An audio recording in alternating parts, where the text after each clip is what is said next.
পরিবর্তিত রাজনৈতিক প্রেক্ষাপটে নতুনভাবে আলোচনায় এসেছে বাংলাদেশ জামায়াতে ইসলামী।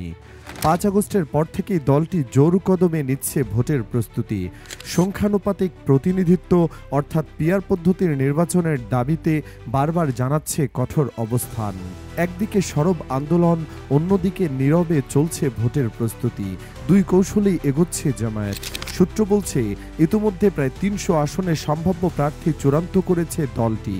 তাদের মধ্যে উল্লেখযোগ্য অংশ তরুণ ও উচ্চশিক্ষিত নেতৃত্ব, আর তাদের বড় অংশই সাবেক ছাত্র শিবিরের নেতা। অন্তত ১৬ জন প্রার্থী ছিলেন শিবিরের সাবেক কেন্দ্রীয় সভাপতি। চমক দেখাতে তরুণ প্রজন্মকেই সামনে আনছে জামায়াত। তাদের মধ্যে আছেন মাওলানা দেলোয়ার হোসেন সাঈদের দুই পুত্র, পিরোজপুর ১ এ মাসুদ সাঈদী, পিরোজপুর ২ এ শামীম সাঈদী। ঢাকা দক্ষিণের সেক্রেটারি ও সাবেক শিবির সভাপতি ডক্টর শফিকুল ইসলাম মাসুদ লড়বেন পটুয়াখালী ২ আসনে। ঢাকা ১৪ আসনে প্রার্থী হয়েছেন মীর কাশেম আলীর পুত্র ব্যারিস্টার আহমদ বিন কাশেম আরমান, যিনি গুম ও নির্যাতনের অন্ধকার সময় পেরিয়ে এখন পুনর্জাগরণের প্রতিচ্ছবি হয়ে উঠেছেন। পাবনা ১ আসনে লড়বেন মতিউর রহমান নিজামী পুত্র ব্যারিস্টার নাজিবুর রহমান মোমেন। দেশ ত্যাগের পর ৫ আগস্ট সরকার পতনের পর ফিরে এসেছেন তিনি। সুনামগঞ্জ ২ আসনে জামায়াতের মনোনয়ন পেয়েছেন ইসলামী ছাত্র শিবিরের সাবেক সেক্রেটারি অ্যাডভোকেট শিশির মনির।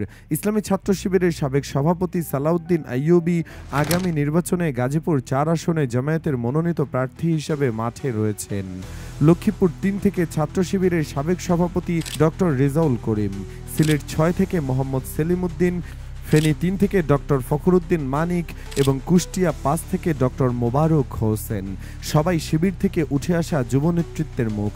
কুষ্টিয়া ৩ আসনে প্রার্থী করা হয়েছে তরুণ বক্তা মুফতি আমির হামজাকে।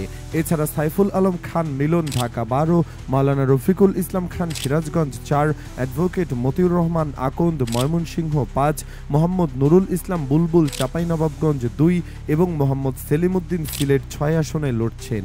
বিশ্লেষকরা বলছেন, জামায়াত এবার শুধু আন্দোলনে নয়, নির্বাচনের মাধ্যমে ক্ষমতার কেন্দ্রে ফেরার লড়াইয়ে নেমেছে। তরুণ নেতৃত্ব, সংগঠিত তৃণমূল আর জনগণের সহানুভূতি, এ তিনেই বাজি ধরছে তারা।